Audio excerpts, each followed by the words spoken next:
En esta unidad comenzaremos a estudiar la libreta meteorológica. La libreta meteorológica es el documento en el cual el observador meteorológico registra sus observaciones.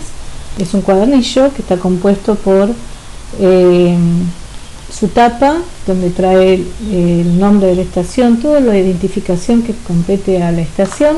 Después tiene la nómina del personal, la nómina instrumental, una parte que es para escribir las observaciones o novedades que tengamos durante el mes, si hay algún cambio de instrumental o cambió la corrección de algún instrumento, y después comienzan las hojas para poder volcar estos datos que el observador cada hora va a medir.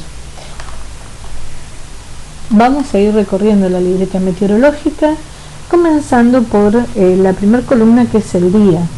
Ahí vamos a anotar el día que comenzamos a observar.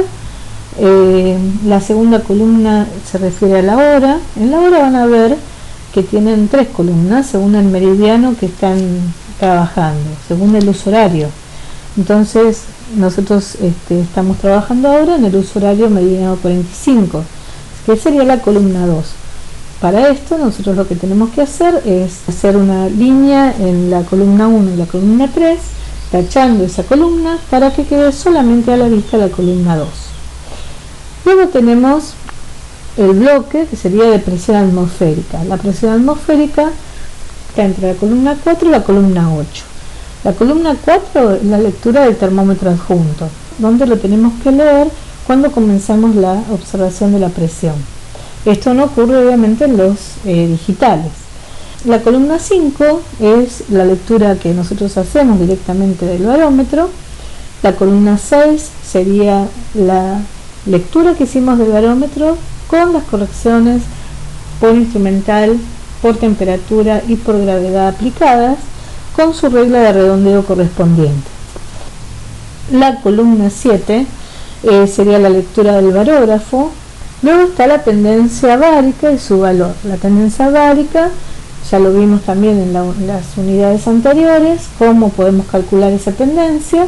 Con respecto a la temperatura, tenemos desde la columna 9 a la columna 13, podemos observar que dice sin corrección por instrumental aplicado. O sea, es una lectura directa donde no vamos a ver qué corrección hay que aplicarle al instrumental. No ocurre lo mismo con la columna 14 y la columna 15, donde sí tenemos que aplicar las correcciones a instrumental, tanto para el termómetro seco como el termómetro húmedo, si es que hubiera esas correcciones. Si no tienen correcciones, entonces la columna 9 y 14 van a ser iguales en valores para el termómetro seco, y la columna 10 y la columna 15 van a ser iguales para el termómetro húmedo. Después tenemos el termógrafo en la columna 11, y luego tenemos la temperatura máxima en la columna 12 y la temperatura mínima en la columna 13.